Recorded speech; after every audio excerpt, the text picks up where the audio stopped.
Hello, I am Madeline. I am 25 years old, and on April 4th, 2022, I had a stroke. So I wanted to make a video that went through a little bit about my experience, a little bit about what I'm doing after, some of the lifestyle changes I've made, and getting surgery in about a month, and how this has kind of changed my life. It's changed my life quite a bit.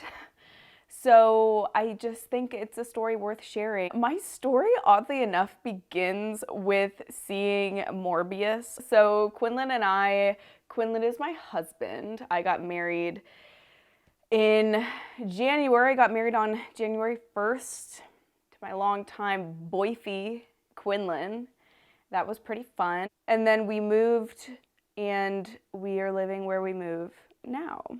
So on April 2nd, my husband and I went to go see the movie Morbius, which you may have heard of. We went and saw it in like 12 in the afternoon because I started filming little silly YouTube videos reviewing movies and TV that you can actually find linked down below. It's called The Flea Pit, and it's really fun.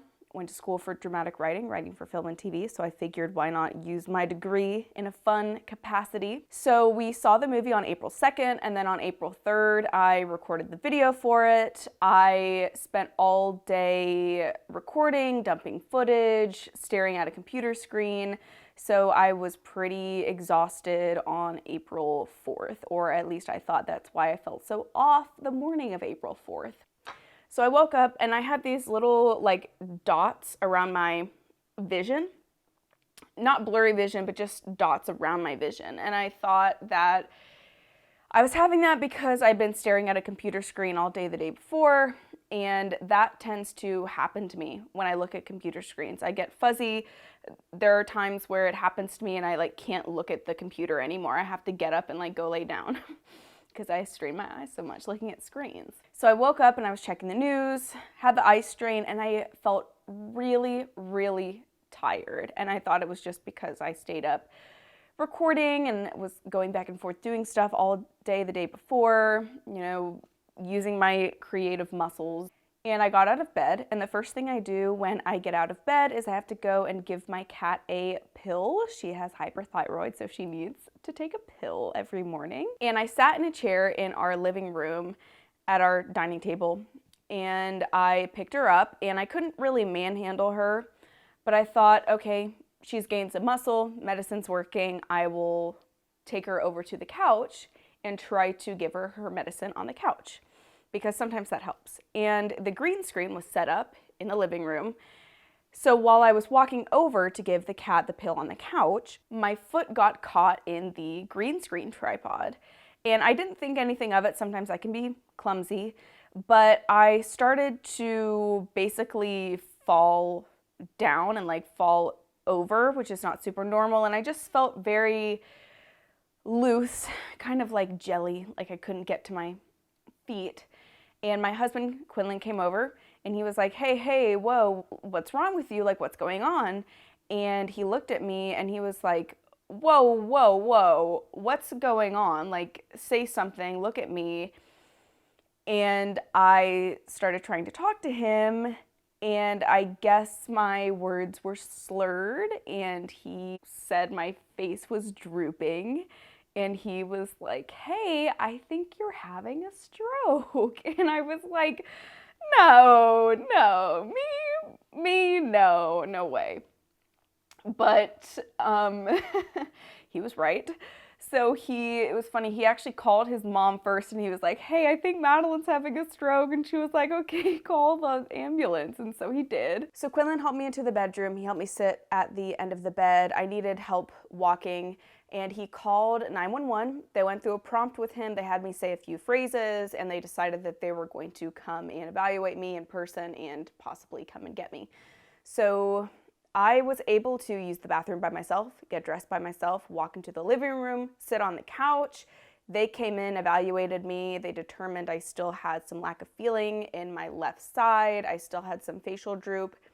They decided to take me in, and I remember becoming most acutely aware of my symptoms and kind of what was going on when I walked down the stairs and I saw all these EMTs kind of standing around outside the ambulance. And I know some people who are EMTs. I know some people who are firefighters. I have very fond memories of people like that. And so I saw these people and I started smiling. And I remember I couldn't move the left side of my face and I could feel it. I could really feel it. And I remember thinking, oh, you know, I don't want them to like see that and think that anything's like wrong because I was so like, I didn't want other people to freak out because at that point I think I was just so shocked when things like that happen. I just didn't know what to do. So I was just kind of like going with the flow. I was just going with the flow. I kind of guess one of my stress responses is just go into like chill mode. So that's kind of what I tried to do. So they took me to the hospital and I went into the emergency room. I met the emergency room doctor and I met a neurologist who I thought was a resident, but was actually my neurologist. He had a couple residents with him, but I felt bad. And they evaluated me, did the same tests. I still had a little bit of facial droop, a little bit of lack of sensation on my left side. They took me into the emergency room and then I saw Quinlan, my little hubbo. He was there and it was nice to see him. And we stayed in the emergency room for a while. I was taken to do some tests, some scans. I had to take a pregnancy test, which I wasn't expecting to do, but that will come back into play a little bit later. Kind of a funny story. So they eventually came back to my room and they said, hey, we're going to admit you into the hospital. It's standard procedure to admit someone who has what they were calling at the time stroke-like symptoms. So I was like, okay, ready for that. I don't know what that's going to entail, but we'll do what we have to do. So someone at some point came in and did an ultrasound of my heart. They were looking for holes in my heart. And they did this thing where they like agitate saline solution and get bubbles in it, and then they inject it into you and to see if the bubbles go through any hole in your heart, basically. And when she did that, I made a joke that I was carbonated, and everybody laughed, and I felt very satisfied when I made them laugh. So I got that test, and then I was admitted into my room. I got to eat lunch, and the hospital food, honestly, where I went was not that bad. It was actually, at some points, kind of good, and it was nice to not have to cook. Anyway, so I did have to get an MRI that day, which honestly was not that bad for me. I bet if I had to put my whole body in it, it would be the worst thing in the world, but I just had to put my head in it. And I did have to put my head in like this cage thing, but it really wasn't that bad. And it was very loud. It just kind of sounded like electronic music to me. So I just tried to relax and listen to the music. Oh, whoa, listen to the music. And it was over really quickly. So that was awesome. I'm very glad that that was quick. So after my MRI, I was basically taken back to my hospital room and I just sort of chilled.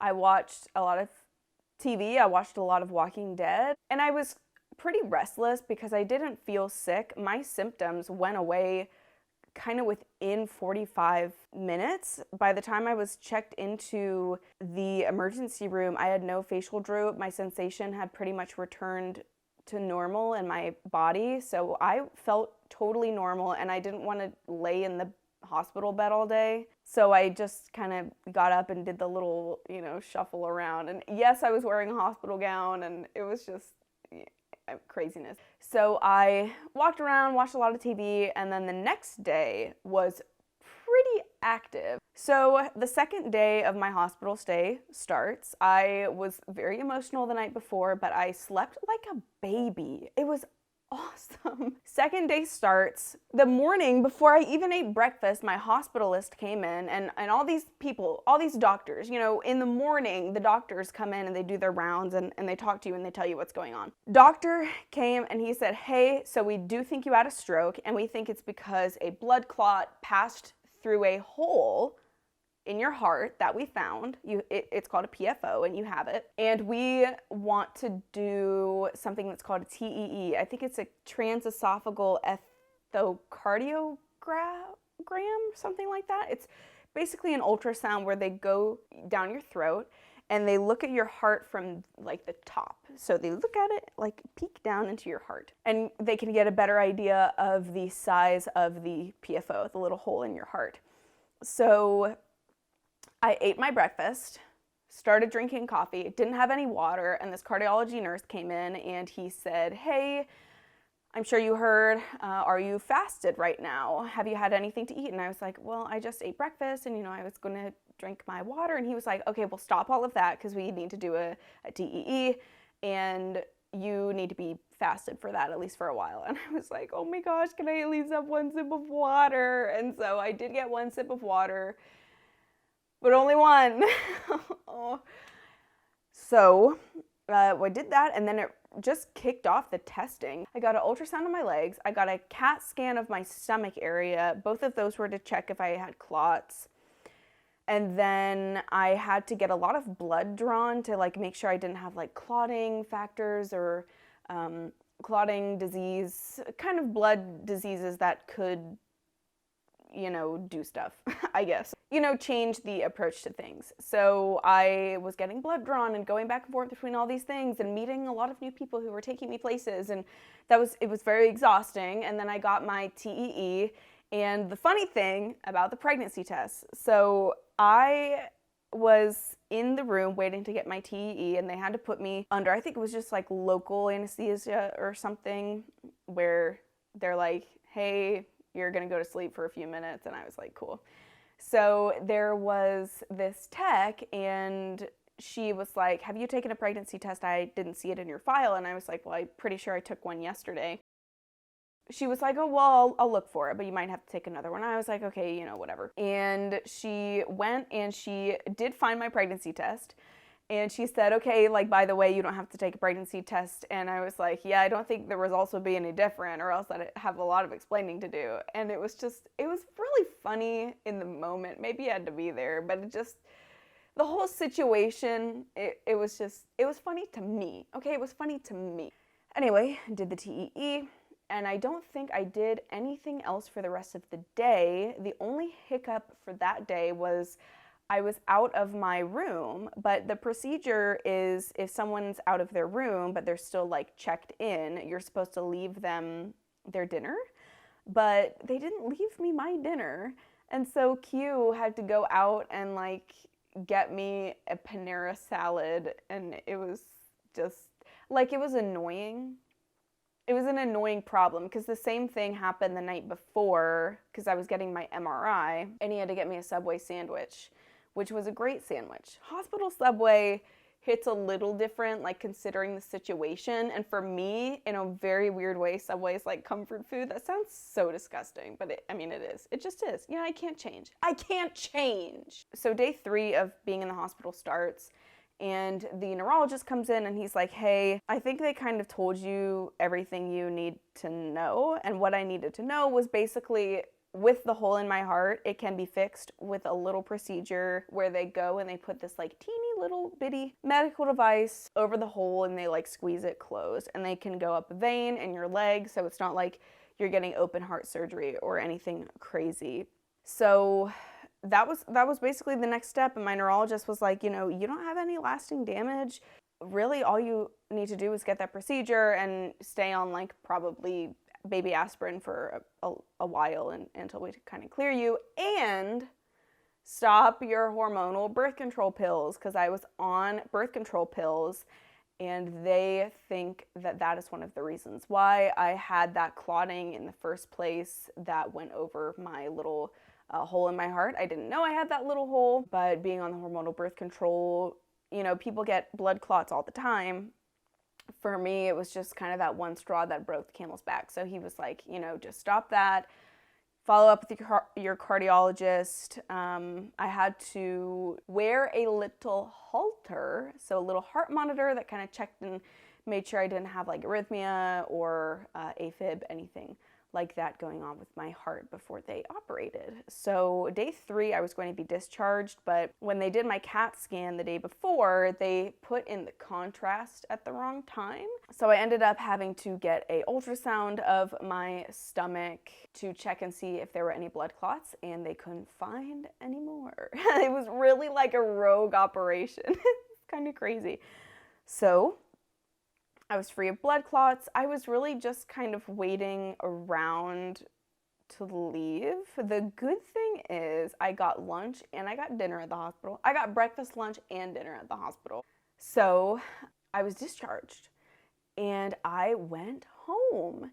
And the funny thing about going home from the hospital is that when you have been healthy all your life, like the only medical issues I've ever had was fracturing an arm in elementary school, and I was like diagnosed with ADD in high school, and I took medicine for that for a few years. Those were my only like problems, which I wouldn't say are like really big issues. So going from thinking I am basically like normal and have nothing to worry about health-wise and like I can kind of do whatever I want, going from that to I had a stroke, I have a lesion on my brain, at the time I had to take Plavix and baby aspirin. I don't have to take the Plavix anymore. I just have to take the baby aspirin. I have to look at the labels of every single drug and I take, and I have to fill out my medical history every time I go to any doctor or do pretty much anything healthcare related. It's a really big adjustment. It's kind of like a seismic shock to your system. And that was honestly the hardest part of this whole experience. My husband, he's gone through some things with his hip. He's had to get a couple hip surgeries because he kind of has his own issues with that. And he's actually had both of his hips operated on and one of his shoulders operated on. So we've been through some medical stuff together, and he was always the one who kind of had like the medical stuff.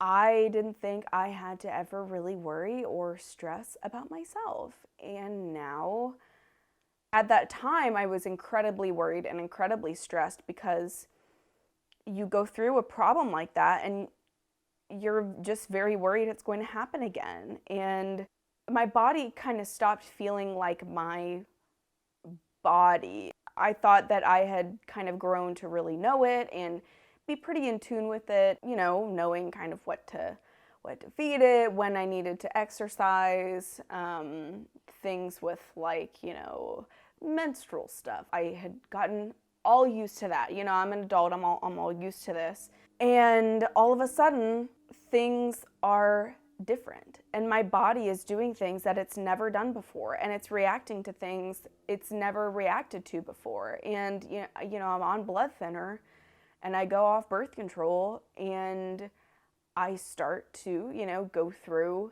the old period, and I'm in a Walmart and I think I'm literally like hemorrhaging in a Walmart, or I thought I peed my pants and then I thought I was hemorrhaging. And it is just kind of horrible to have such a experience of driving on one path, like driving in pretty normal traffic, and then it almost feels like the wheel is jerked out from under your hands and you're kind of thrown into oncoming traffic, and you just keep getting hit by things that you weren't, you know, a couple minutes ago you weren't even expecting. It didn't even cross your mind. So life is very, very different post-stroke for me.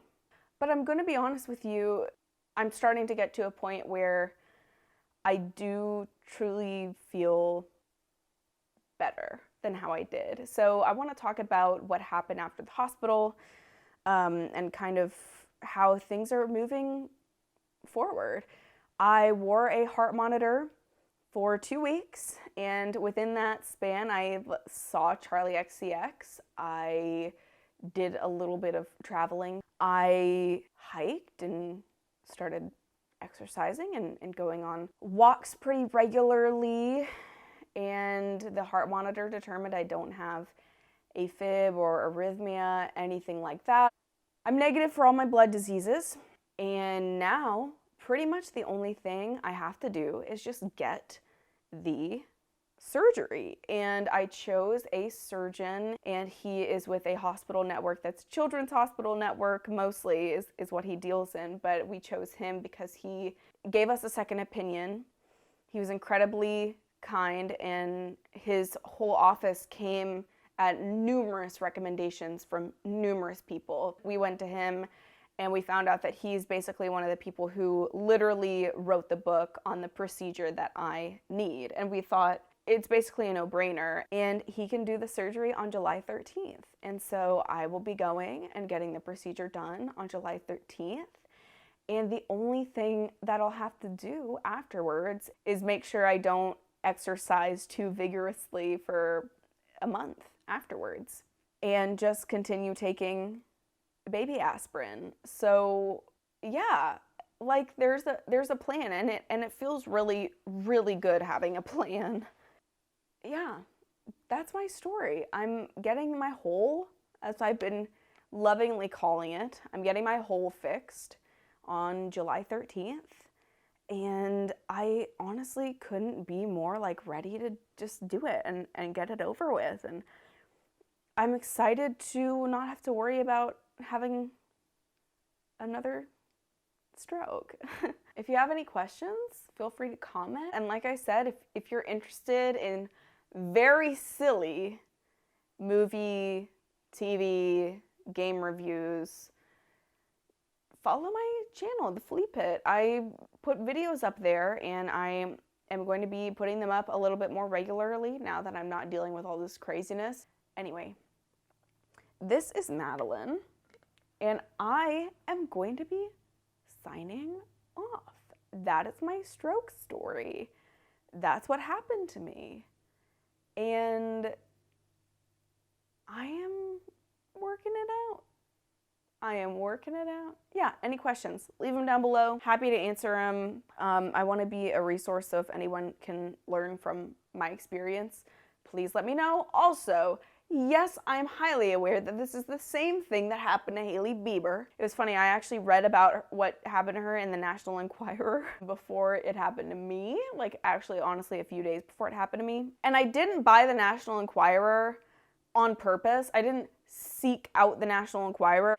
I picked it up off the newsstand in the grocery line to see what it was saying about aliens terrorizing people, and I couldn't get it back in the newsstand, and it was only $4, so I bought it.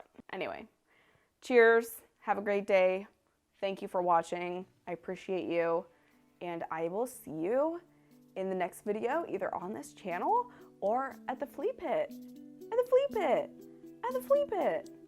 wherever the link is. Come and hang out. Okay, all right, goodbye.